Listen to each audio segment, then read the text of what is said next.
다른 광고 없으시면 우리 하나님 말씀 같이 보시겠습니다. 하나님 말씀 우리 사무엘하 12장 16절부터 31절까지인데요. 25절까지만 같이 교독하시겠습니다. 제가 먼저 읽겠습니다.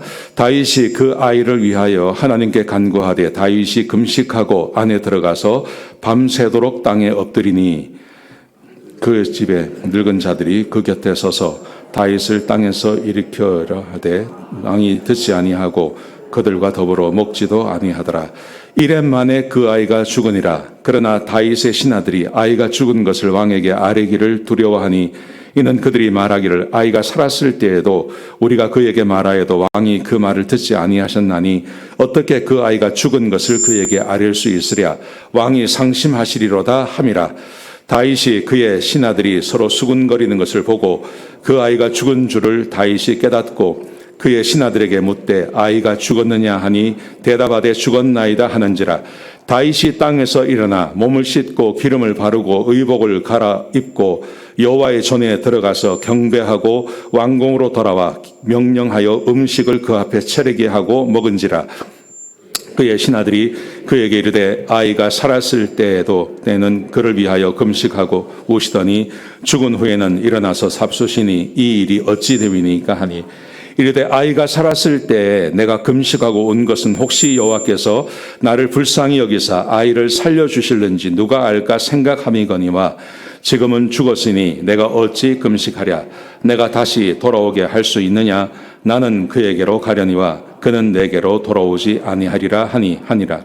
다윗이 그의 아내 밧세바를 위로하고 그에게 들어가 그와 동침하였더니 그가 아들을 낳으매 그의 이름을 솔로몬이라 하니라. 여호와께서 그를 사랑하사 선지자 나단을 보내 그의 이름을 여디디아라 하시니 이는 여호와께서 사랑하셨기 때문이었더라. 아멘. 예.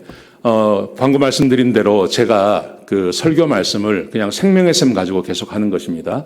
그래서 생명의 삶을 쭉 그냥 일주일 동안 큐티하시고 보셨으면 아마 오늘 말씀에 대해서 이해가 되실 것입니다. 오늘 말씀과 연관이 있어서 이거 한번 보여드리고 설교를 시작하려고 합니다. 지난주에 아주 기분 좋은 일이 있었습니다. 한국에서 수단에 내전이 벌어졌는데 그 수단에 고립되어진 한국 교민 28명이더라고요. 28명을 한국에서 그 군용기를 보내가지고 그 수단에서 사우디아라비아에서 다시 한국으로 이렇게 모셔오는 그런 일이 있었습니다. 제가 이거 보면서 되게 기분이 좋더라고요. 그래서 오늘 설교하고 연관이 있어서 제가 보여드립니다. 한 4분 30초 되는 그런 짧은 것이니까 한번 보시기 바랍니다.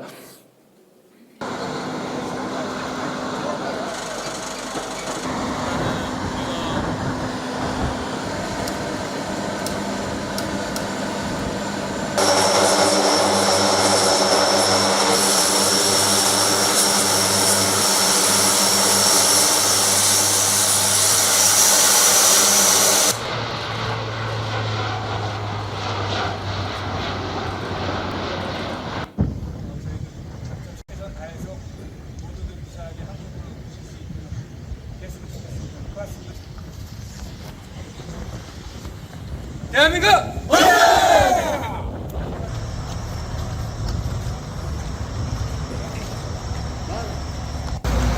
CT 이쪽 앞에 대원 앉아주세요. 한 명 더 있어. 나중에 한국 돌아가시면 그때는 뭐 이렇게 자유롭게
안녕하세요. 환영합니다. 안녕하세요. 이빨 한번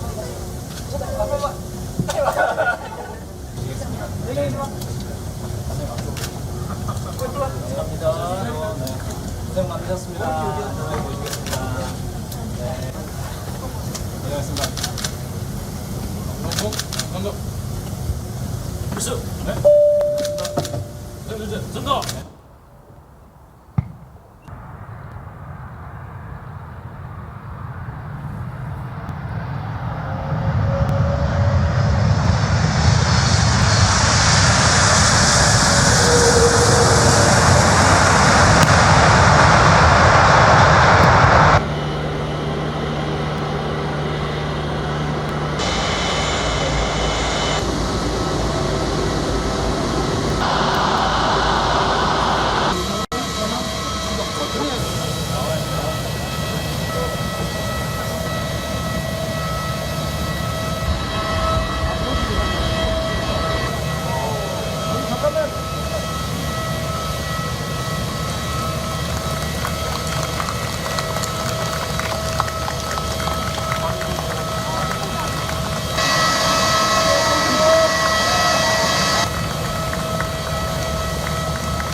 한국이 많이 발전했죠? 그죠? 네, 말씀이 없으세요. 28명 데리고 오는데 저렇게 군용기를 보내고 또 이렇게 했다는 게 저는 정말 놀랍더라고요. 이번에 그 투입된 걸 보니까 이런 게 있더라고요. 제일 왼쪽에 보시면 저게 그 CCT라고 그 공군 조종사가 고립이 되면 그 사람들을 구해오는 팀이랍니다. 저 팀이 갖고 밑에 보시면 사우디아라비아에서 한국까지 오는데 군용기를 보내가지고 한 번에 딱 데리고 오고, 그리고 만약에 비행기를 못 타는 경우가 생기면 그때를 대비해서 청해부대 저 구축함을 보내가지고 수단 앞바다에 저기 가 있었대요. 만약에 비행기를 못 타게 되면 저기 태워서 데리고 오려고 저렇게 했고, 밑에 보시는 저 군인들은 707 특수팀이랍니다. 저분들이 가서 경호를 다 했대요. 만약에 이제 교전이 벌어지면 그걸 막으려고 저렇게 했답니다. 저는 이걸 보니까 참 세상 참 좋아졌다 이 생각이 들더라고요. 그러면서 저는 이제 한국 떠난 지가 한 30년 됐는데, 제가 이제 군대 생활한 게 한 30년 됐는데 30년 전하고 지금하고 너무 많이 달라진 거예요. 저는 그때 저는 그 사단 사령부에서 근무를 했는데요. 저는 이제 장교였고요. 장교 숙소가 있는데 장교 숙소에 겨울이 되면요 불을 안 떼줘요. 기름 없다고. 기가 막히죠. 그래서 그냥 아침에 저녁에 잠깐 불 떼어주고, 그리고 새벽에 잠깐 불 떼줘요. 한 30분. 그리고 그냥 추운데 그냥 지내라는 거예요. 그랬는데 지금은 저렇게 비행기를 보내서 아마 저 수십억 썼을 겁니다. 저렇게 했다는 게 참 감사하고, 한국이 얼마나 발전했는지를 우리에게 보여주는 거죠. 왼쪽 그림은 6.25가 났을 때입니다. 6.25가 났을 때 저렇게 아이가 버려져서 울고 있는데, 불과 휴전하고 70년 만에 한국이 참 발전했습니다. 이렇게 발전할 수 있었던 이유는 다른 게 아니라 매일매일을 열심히 산 거죠. 우리가 지금 이곳에 와서 매일매일 열심히 사는 것처럼 한국 사람들도, 정치인들도, 또 경제인들도, 군인들도 매일매일을 그렇게 열심히 산 겁니다. 그렇게 살았더니 이런 결과가 오게 되었습니다. 모든 분야에서 다 발전을 했는데 특별히 국방 분야에서 굉장한 발전을 했더라고요. 지금 우크라이나하고 전쟁을 하고 있는데 한국 대통령이 우크라이나에 이제 포탄 지원하겠다 그랬을 때 러시아가 발작을 하지 않습니까? 왜냐하면 다른 나라에서는 지원해 주는 게 아주 제한적이랍니다. 가지고 있는 무기도 없고 포탄도 없고 사실 그렇답니다. 그런데 한국은 이걸 다 가지고 있는 거예요. 그리고 대량 생산할 수 있는 능력이 있는 거예요. 그래서 이걸 무기를 지원하겠다고 하니까 러시아가 발작을 하는 거죠. 굉장히 많이 발전한 겁니다. 70년 전에 우리는 소총도 없었습니다. 근데 지금은 뭐 어마어마하지 않습니까? 제가 이걸 보고 놀랐습니다. 북한이 지금 우리 한국을 향해서 그 미사일을 쏘겠다고 하죠. 그 이스라엘에 가면 아이론돔이라는 게 있지 않습니까? 그 이스라엘에서 이렇게 팔레스타인 지역에서 이렇게 미사일을 쏘면 그걸 막아내는 거, 우리가 그걸 보면서 대단하다 그랬는데요. 그건 아무것도 아니래요. 그건 아무것도 아니고, 지금 북한이 위협하고 있는 것을 하층, 중층, 상층으로 해서요, 우리 기술로 저걸 막아낸답니다. 저걸 막아낼 수 있는 충분한 능력이 있고, 개발하고 있고, 실제로 저걸 배치하고 있고, 그러니까 저렇게 할 수 있는 나라가 미국 외에는 한국에 유일하답니다. 어마어마한 나라죠. 이렇게 할 수 있었던 이유가 지난 70년 동안 이렇게 매일매일 열심히 산 우리 한국 사람들 때문에 그렇다고 생각합니다. 자, 우리는 이렇게 한국을 좋아하고 있는데 전 세계에서 가장 슬픈 국민들이 있습니다. 지금 누구냐 하면 우크라이나 사람들이죠. 정말 슬프죠. 전쟁이 벌어졌는데 그 전쟁에서 자국민을 보호할 수 있는 능력이 없는 겁니다. 그리고 전쟁을 막을 수 있는 능력도 없는 것입니다. 그래서 전쟁이 발발했고 그 전쟁의 피해를 온전히 국민들이 지금 당하고 있는 거죠. 저 모습 보십시오. 집이 다 망가져서 집에 살 수가 없어서 사람들이 집을 떠나서 방공호에서 지금 1년 이상을 지내고 있는 겁니다. 완전히 다 파괴가 되었죠. 이게 참 마음이 아프더라고요. 아파트에 살고 있었는데 집이 저렇게 다 망가져서 자기 집을 찾아간 것 같아요. 그래서 기자가 저 사진을 찍었습니다. 이게 지금 우크라이나 국민들이 당하고 있는 것입니다. 여러분, 우크라이나가 왜 이렇게 되었냐면요. 어떤 사람들은 그렇게 말을 합니다. 우크라이나가 핵을 가지고 있었는데 그 핵을 포기해서 지금 이렇게 당했다고 이야기해요. 근데 제가 좀 찾아보니까 그거 아니더라고요. 단순히 핵이 없어서 그런 게 아니에요. 1991년에 우크라이나가 러시아로부터 해방을 해요. 독립이 되죠. 독립이 될 때 그때 우크라이나 군사력이 세계 4위였습니다. 보십시오. 병력이 78만 명이고요. 전차가 6,500대를 가지고 있었고요. 장갑차가 7,000대를 가지고 있었고 화포가 7,200문이에요. 어마어마한 겁니다. 거기다가 비행기가 2,000대를 가지고 있었어요.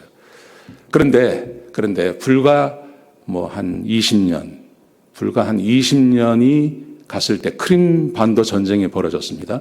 러시아가 크림 지역을 이렇게 공격해 왔죠. 그때 전쟁도 못 해보고 뺏겼어요. 저 땅을요.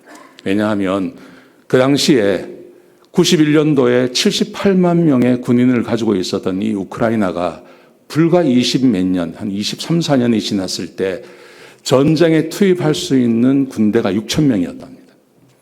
완전히 망가진 거죠. 거기다가 전차와 장갑차는요, 연료가 없고 배터리가 있어야 되는데 이 배터리를 다 빼버린 거예요. 그래서 전차를 움직이질 못하는 겁니다. 거기다가 600대 항공기를 가지고 있었는데 이 항공기 가운데 움직일 수 있는 것이 100대 미만이었다는 거예요. 불과 20년 만에 준비를 하지 않은 겁니다.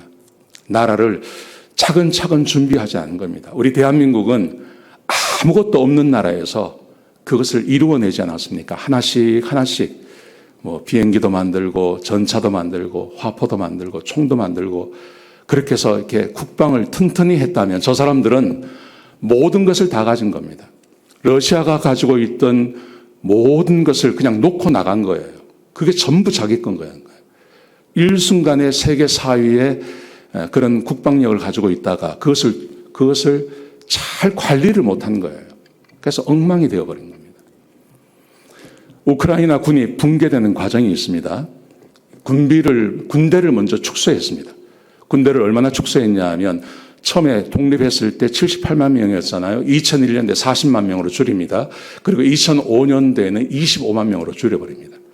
군대의 숫자가 줄어드니까 군 장비도 축소를 시키는 겁니다. 다 축소시키는 겁니다. 거기다가 2009년도에 금융위기가 오니까 군 장비를 다 팔아먹어 버리는 거예요. 군대에서 정치인들이 그 좋은 비행기, 탱크, 화포 이거요 다 해외에다가 다 팔아버렸어요. 그리고 2013년대는 결정적으로 징병제를 폐지하고 모병제로 바꾼 겁니다. 모병제로 바꾸고 그래서 군대에 들어오는 사람들 월급을 줘야 되는데 월급을 안 주는 겁니다. 누가 들어옵니까? 아무도 안 들어오는 거죠. 그러니까 전투에 투입할 수 있는 사람이 6천 명. 그래서 지금 저 나라가 저렇게 슬픔 가운데 빠져 있는 것입니다.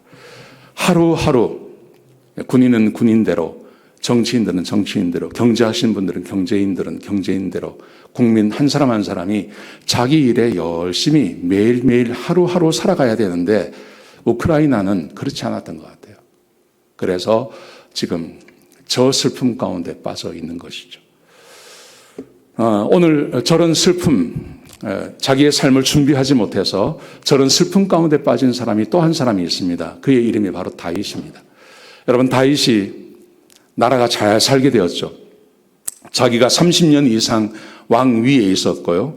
그래서 왕위가 아주 튼튼해졌고 하나님께서 축복해 주셔서 부족한 것이 없었습니다.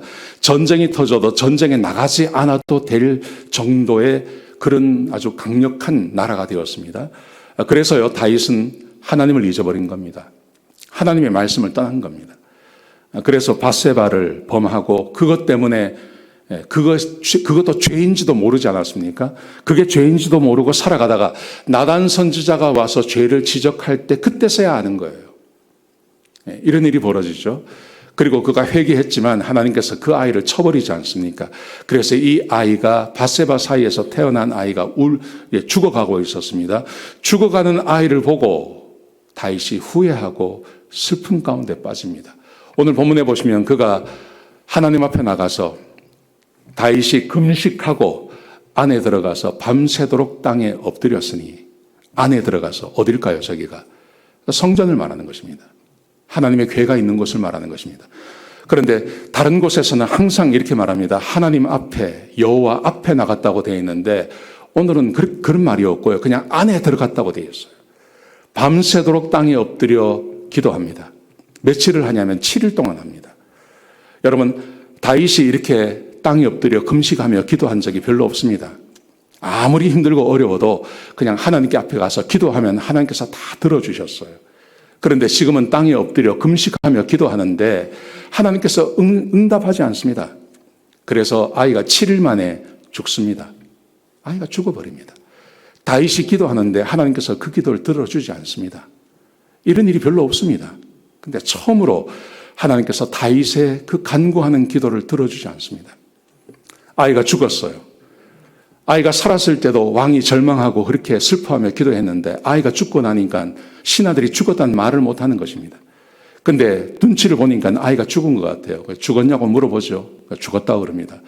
그러자 다윗이 자리에서 일어나서 그냥 음식을 먹고 목욕을 하고 그렇게 합니다. 그러니까 사람들이 물어봅니다. 아니, 살았을 때도 그렇게 슬퍼하시더니 아이가 죽었는데 괜찮습니까? 그러니까 다윗이 이렇게 말을 해요.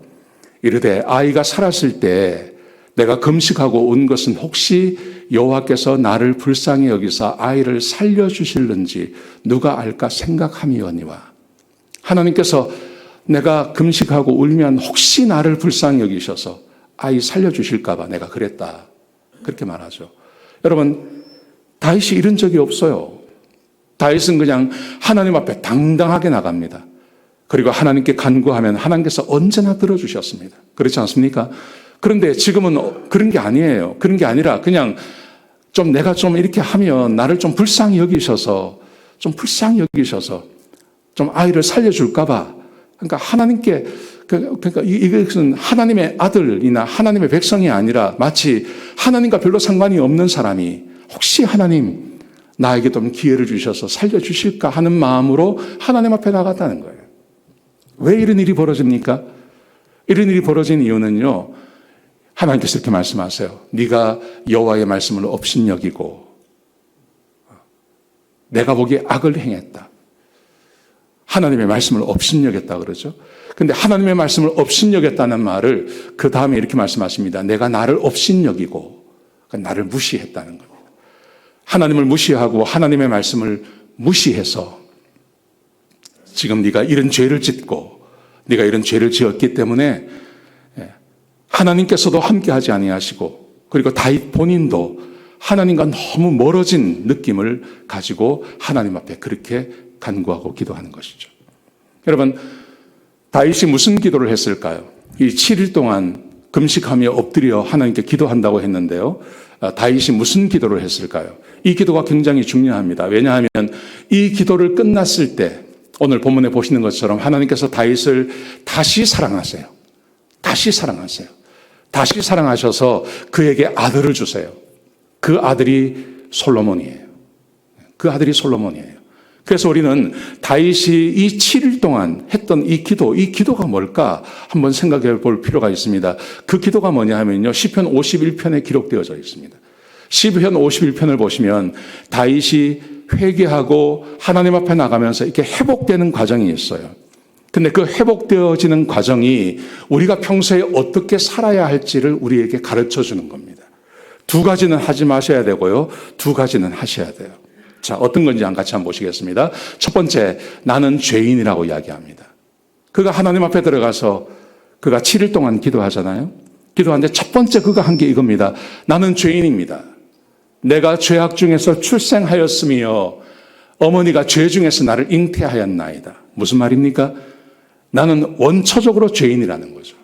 나는 죄 외에는 다른 것을 할 수 없는, 내 어머니가 죄인이었고, 그리고 죄 중에 내가 잉태되어졌고, 내가 죄악 중에 내가 출생했습니다. 나는 죄덩어리입니다. 나는 죄를 지을 수밖에 없는 존재입니다.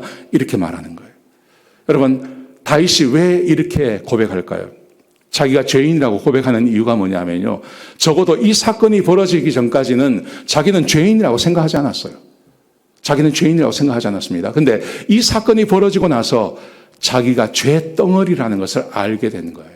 자, 그리고 두 번째, 그래서 자기는 죄에 대한 대가를 치르겠다고 이야기합니다. 나는 죄인이고 죄를 지었고, 그리고 나는 죄에 대한 대가를 치르겠습니다. 이렇게 말을 합니다. 자, 보십시오.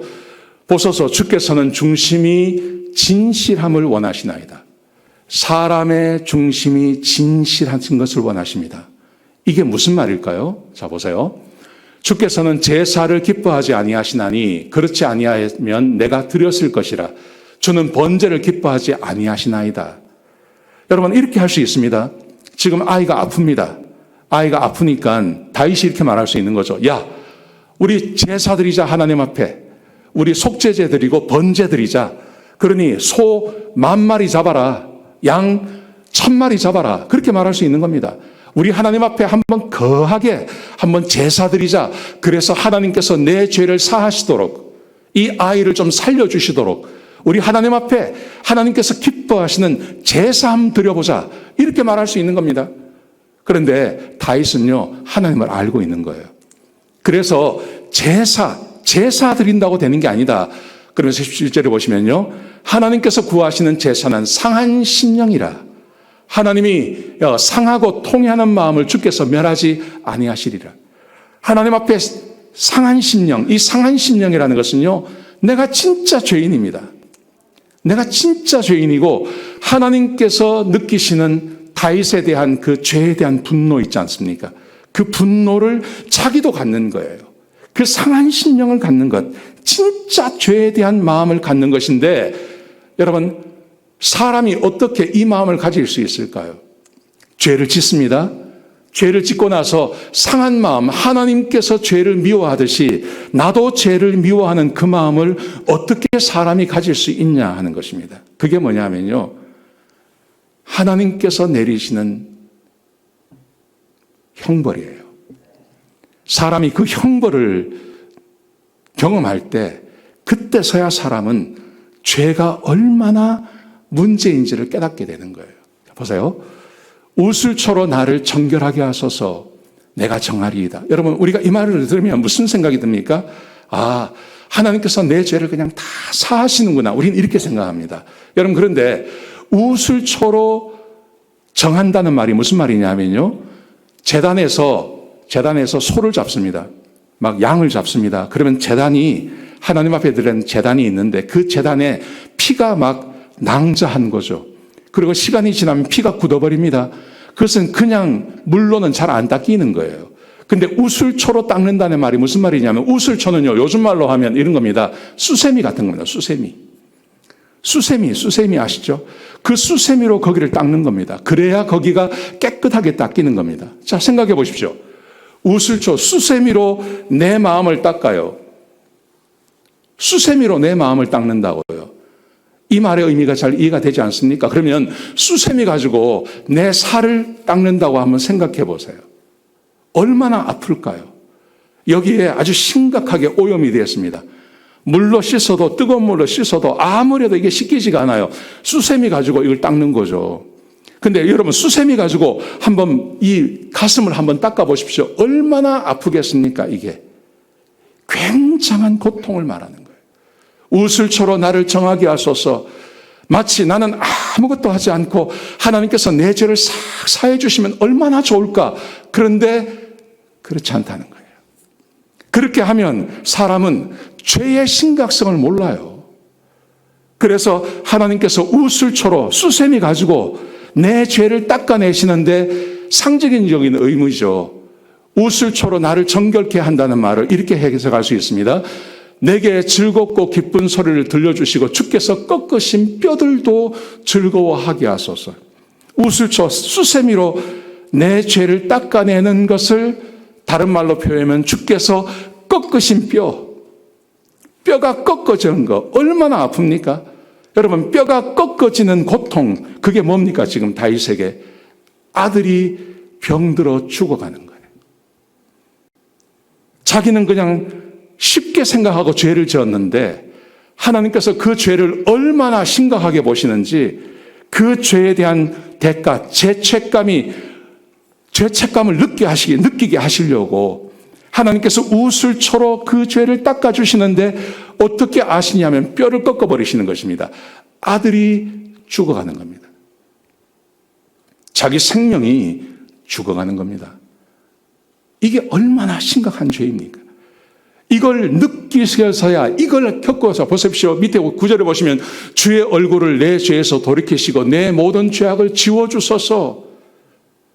내 모든 죄악을 지워주시고 하시는데 하나님께서 하시는 게 우슬초로 그의 죄를 씻어주기 위해서 하나님께서 뼈를 꺾어버리시는 거예요.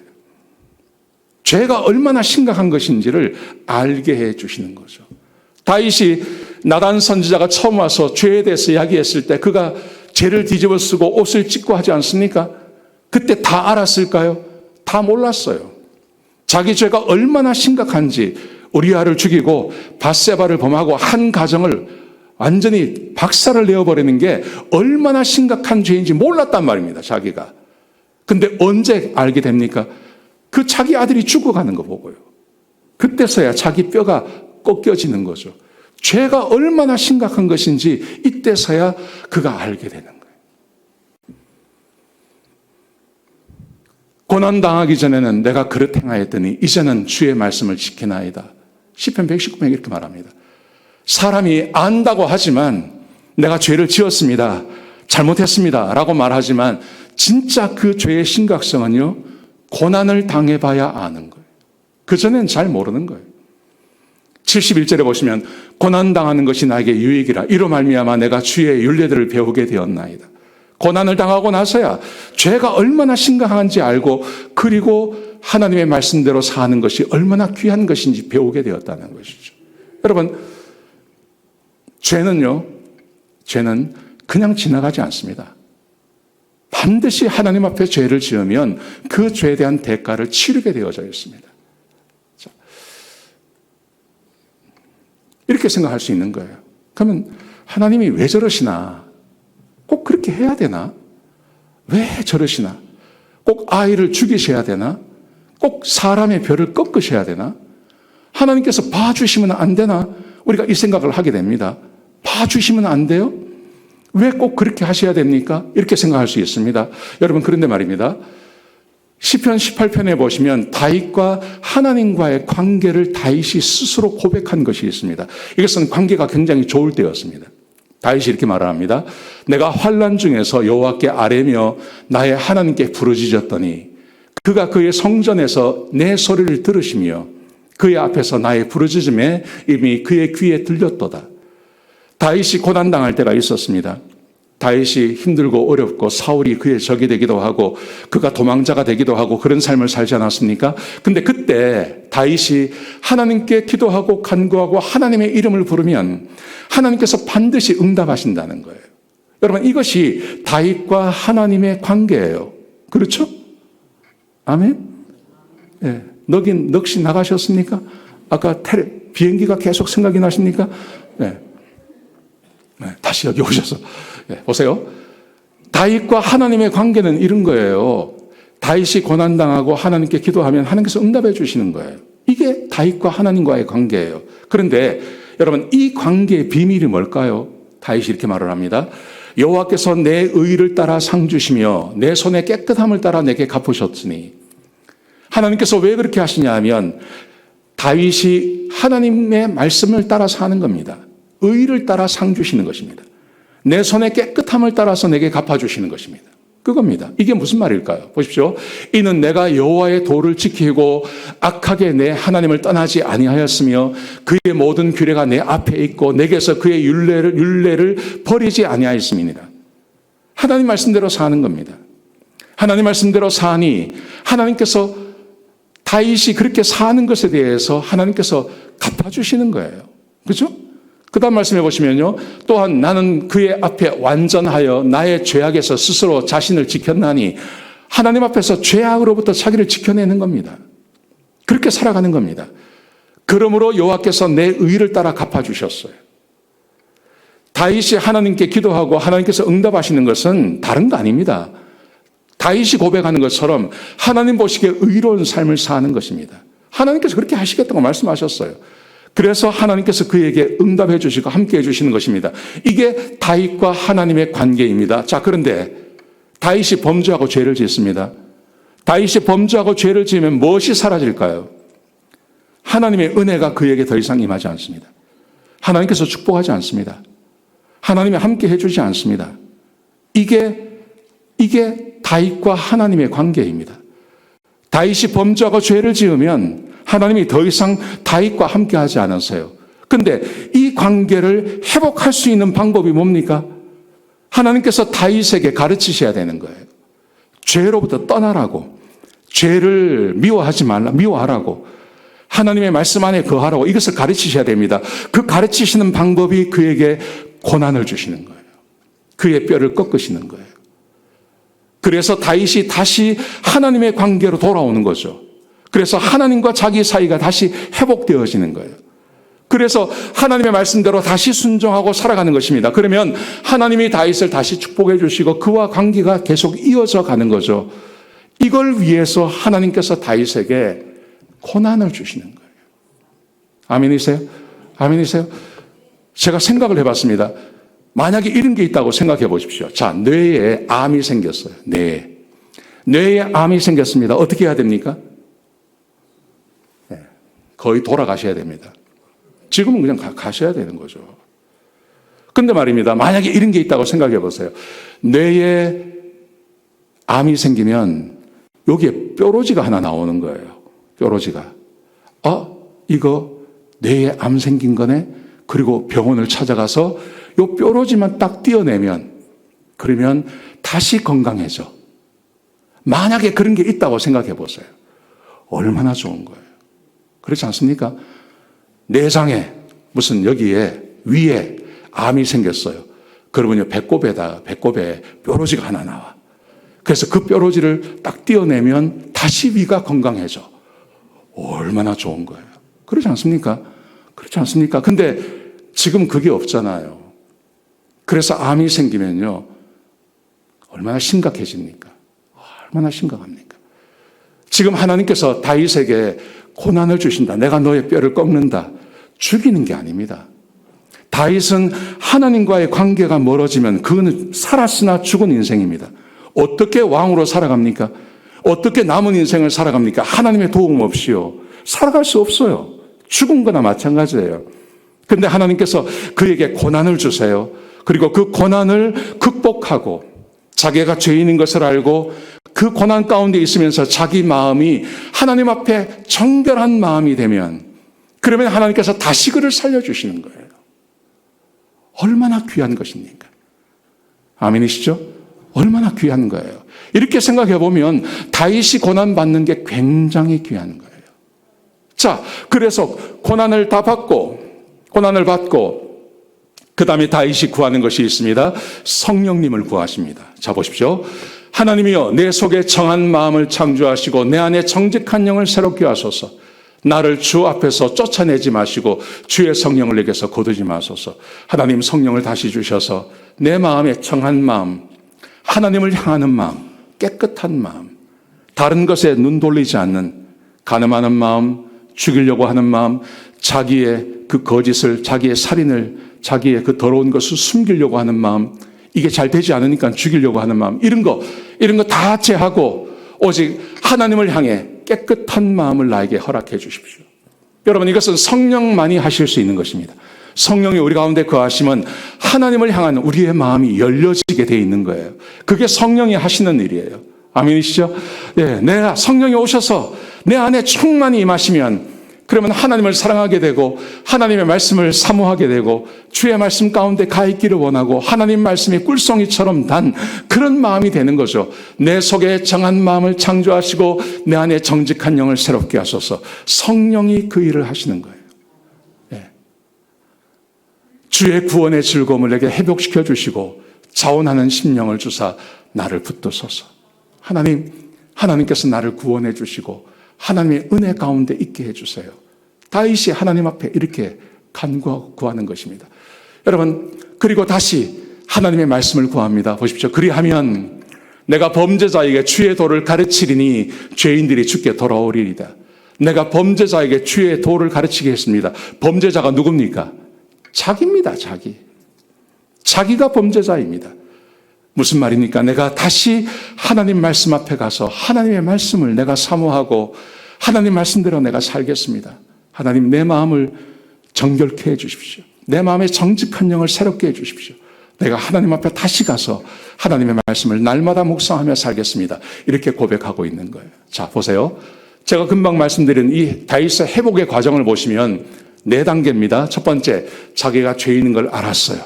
두 번째, 죄의 대가를 치르는 거예요. 자기 뼈가 꺾어지는 거예요. 그리고 세 번째, 성령님을 기대합니다. 그리고 네 번째, 다시 말씀을 가까이 하겠다고 말하는 거예요.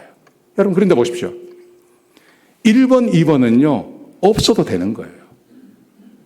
내가 죄를 짓고 그 죄를 내가 깨닫고 죄에 대한 대가를 치르는 것, 이거 없어도 되잖아요. 그렇죠? 안 그래요? 하고 싶어요? 내가 죄를 짓고 하나님께서 오셔서 죄인인 것을 나에게 지적해 주시고 그리고 죄에 대한 대가를 내가 치르고 그리고 살아가는 것, 이게 얼마나 시간을 낭비하는 것입니까? 인생을 얼마나 낭비하는 것입니까? 이거 필요 없습니다. 세 번째 보십시오. 성령님이 우리 안에 거하시지 않습니까? 내 안에 거하시는 성령님을 따라서 날마다 주의 말씀을 따라 살면 그러면 1번, 2번은 없어도 되는 거예요. 근데 1번, 2번이 다시 다윗에게 찾아온 이유는요, 하나님의 말씀대로 살지 않았어요. 그가 하나님의 말씀을 잊어버렸어요. 삶이 너무 풍요롭고 부족함이 없고 자기의 삶에 아무런 문제가 없으니까 하나님도 같이 잊어버린 거예요. 그래서 죄를 짓고 범죄하고 1번, 2번이 자기의 삶 가운데 찾아오게 된 것입니다. 여러분 생각해 보십시오. 3번, 성령님이 내 안에 거하시고 그 성령께서 아침마다 나에게 은혜를 부어주시고 그 성령이 나에게 아침마다 말씀하시고 그 성령께서 이끄시는 대로 하루하루를 살아가고 말씀을 따라 살아가는 사람에게 1번과 2번이 필요 있습니까? 없어요. 1번과 2번을 얼마든지 행하지 아니하고도 살아갈 수 있는 그런 능력과 힘을 성령께서 우리 가운데 더하여 주시는 거예요. 매일매일 하나님 말씀을 묵상하고 그 말씀대로 살아가고 그 말씀을 묵상하고 그렇게 살아가는 것, 이것이 우리에게 뭘 주냐 하면요, 내가 부지불식간에 아니면 내가 알고도 하나님의 말씀을 따르지 아니하고 죄 가운데 들어가는 그 발걸음을 지켜주신다고요. 성령님이 우리에게 그 일을 하시는 거죠. 매일처럼 그렇게 살아가야 되는 거죠.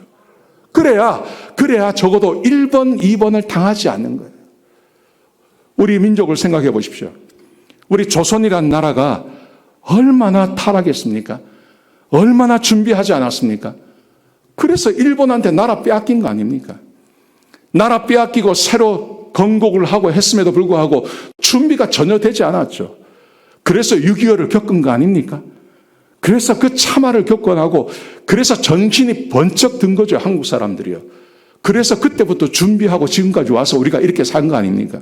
여러분 우크라이나 생각해 보십시오. 아까 제가 말씀드린 대로 우크라이나는요.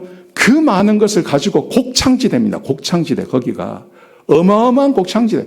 그냥 씨만 뿌리면요. 밀이 그냥 자라는 땅입니다. 얼마나 살기가 좋은지 모릅니다. 근데 그 나라 국민이 제대로 살지 않는 겁니다. 그래서 그 고통을 당하고 지금 그 난리를 겪는 것입니다. 우리도 마찬가지입니다. 개인의 삶에서도 그냥 정신줄 놓고 살아가면 나도 모르게 진흙창으로 들어가는 겁니다. 나도 모르게 죄의 굴레 속으로 나도 모르게 들어가는 겁니다. 여러분 그러면 말입니다. 어느 순간 내가 범죄하고 죄 지을 수 있습니다. 그러면 내가 죄인이 되는 겁니다. 내가 죄를 지으면서도 이게 죄인지도 모르죠. 그러면 하나님께서 반드시 그 죄를 깨닫게 하시기 위해서 하나님의 자녀이기 때문에 그의 뼈를 하나 꺾어 놓는 것입니다. 이걸 왜 당하냐고요? 왜 이런 일을 당하냐는 거죠. 그럴 필요 없지 않습니까? 우리는 이미 구원받은 하나님 백성이고 성령께서 우리 가운데 거하시기 때문에 그 성령을 따라서 매일처럼 하나님 말씀을 가까이 하고 하나님 말씀 묵상하고 그 말씀대로 이끄시는 대로 하루하루를 살아가는 겁니다. 그러면 우리 안에 큰 문제 없습니다. 아멘. 큰 문제 없습니다. 진짜입니다. 그래도 문제가 생겼다? 저한테 찾아오십시오. 제가 책임져 드리겠습니다. 문제 없어요. 문제 없어요. 이게 그리스도인의 삶이라고요. 1번, 2번 걷지 마시기를 주의 이름으로 축복합니다. 하나님의 말씀이 얼마나 귀한지 보세요. 예루살렘아 여호와를 찬송할지어다. 시온아 내 하나님을 찬송할지어다. 하나님을 찬양하라. 왜냐하면 그가 내 문빗장을 견고히 하시고 내 가운데 있는 너의 자녀들에게 복을 주시며 내 격려를 평안하게 하시고 아름다운 밀로 너를 배불리시며 좋은 말 다 있지 않습니까? 내 문빗장을 견고히 하시고 내 재정의 문빗장, 내 건강의 문빗장, 우리 부부 사이의 사랑의 문빗장 이걸 하나님께서 견고하게 해주시고 너의 자녀들에게 복을 주셨으며 우리 자녀들 우리가 어떻게 합니까? 우리가 어떻게 내 자녀를 책임집니까? 못 집니다. 학교 가서 뭐 배우는지 우리가 어떻게 합니까? 집 나가고 나서 무슨 짓 하는지 내가 어떻게 알 수 있습니까? 근데 하나님께서 우리의 자녀들에게 복을 주시겠대요. 내 격려를 평안하게 하시고 우리 집안, 내가 다니는 회사, 내가 하고 있는 사업터 하나님께서 평안하게 해주시고 아름다운 밀로 너를 배불리게 하시며 좋은 거 아닙니까? 이거 누가 주시겠다고요? 하나님이 이렇게 하시겠다고요. 자, 그런데 보십시오. 하나님이 이것만 하시는 게 아니에요. 이것도 하세요. 그의 명령을 땅에 보내시니 그의 말씀이 속히 달리는도다. 눈을 양털같이 내리시며 서리를 재같이 흩으시며 우박을 떡 부스러기같이 뿌리시나니 누가 능히 그의 추위를 감당하리요. 여러분 그런데 우리 이 세상은 하나님의 자녀들만 있는 게 아닙니다. 하나님을 믿지 아니하고 하나님을 대적하는 하나님을 싫어하는 사람들이 세상 가운데 꽉 차 있습니다. 여러분 하나님께서 그들에게 눈을 내리시고 서리를 내시고 우박을 내리실 때가 있어요. 내가 그 옆에 있다고 같이 맞는 겁니다. 그렇지 않습니까? 우크라이나에 우리 조선에 그 옆에 있다가 같이 그 서리 맞고 우박 맞고 눈 맞은 사람들이 있지 않습니까? 지금도 마찬가지입니다. 우리 그리스도인들이라고 하더라도 내가 있는 곳에서 무슨 일이 벌어질지 모릅니다. 하나님께서 이 세상이 하나님을 대적하기 때문에 이 세상 가운데 우박도 내리시고 서리도 내리시고 눈도 내리시는 것입니다. 이게 지금 세상입니다. 여러분 이 세상 가운데서 이렇게 우박과 서리가 내리는 세상을 어떻게 살아가시겠습니까? 이렇게 말씀하십니다. 그의 말씀을 보내사 그것들을 녹이시고 누가 눈을 녹일 수 있냐는 거죠. 누가 우박을 녹일 수 있습니까? 그의 말씀을 보내사 그것들을 녹이시고 바람을 불게 하신 즉 물이 흐르는도다. 하나님의 말씀으로 하나님의 말씀을 보내십니다. 하나님의 말씀을 보내셔서 그 말씀을 받는 자들에게 하나님께서 눈을 서리를 녹여주시겠다는 겁니다. 바람을 불게 하셔서 그 물이 오지 않도록 해주시겠다는 것입니다. 그가 그의 말씀을 야곱에게 보내시며 그의 율례와 규례를 이스라엘에게 보내시는도다. 하나님께서 하나님의 백성들에게 말씀을 보내시는 것입니다. 말씀을 주시는 것입니다. 그래서 하나님의 백성들은 하나님의 말씀을 받고 하루하루를 살아가므로 이 세상에 서리가 내리고 우박이 내리고 비가 오는 것을 피하도록 해주시겠다는 거예요. 아멘이시죠? 여러분, 그런데 하나님의 백성인데 하나님의 말씀과 상관없이 살아가요. 어떡합니까? 하나님께서 우산 한번 씌워주시는 것도 한계가 있는 거죠. 하나님께서 하시는 방법은 하나님이 말씀을 보내신다고요. 이 세상에게는 말씀을 보내지 않으세요. 하나님께서 하나님의 백성들에게만 말씀을 보내시는 겁니다. 그리고 그 말씀을 통해서 내가 우산을 갖고 내가 나를 방비하기도 하고 얼마든지 이 세상에 내려지는 그 재앙 가운데서 내가 살 길을 주시겠다고 약속해 주시는 것이죠. 여러분, 그러므로 우리는 매일매일을 하나님의 말씀 안에서 살아가야 됩니다. 아멘이시죠? 예, 아주 간단합니다. 우리 교회에서 하는 유튜브 보십시오. 유튜브에 새벽마다 말씀이 올라갑니다. 10분 안짝입니다. 들으시고 지난주에 보여주신 대로 우리 묵상하는 그 스케줄 나와 있지 않습니까? 그거 가지고 성경 한번 읽으시고 하나님께서 나에게 뭐라고 말씀하시나 한번 생각해 보시고 그리고 그거 말씀 붙잡고 기도 한번 하시고 여러분 그거 하는데 10분 이상 안 지나갑니다. 그리고 하루를 하나님의 은혜 가운데서 안전하게 지내는 거예요. 아멘? 아멘? 아멘? 예, 나는 우리 교인들이 그런 은혜 가운데 살기를 제가 정말 간구합니다. 제가 정말 소원합니다. 하루하루 염려와 걱정을 내려놓으시고 예? 이 세상에 재앙이 임하고 이 세상에 온갖 일들이 다 벌어져도 오늘 약속해 주지 않습니까? 하나님께서는 우리에게 말씀을 보내신다고요. 말씀. 그 말씀을 통해서 이겨낼 수 있고 피할 수 있고 하나님의 은혜 가운데 살아가시고 그런 은혜가 임하시길 주의 이름으로 축복합니다. 아멘. 아멘.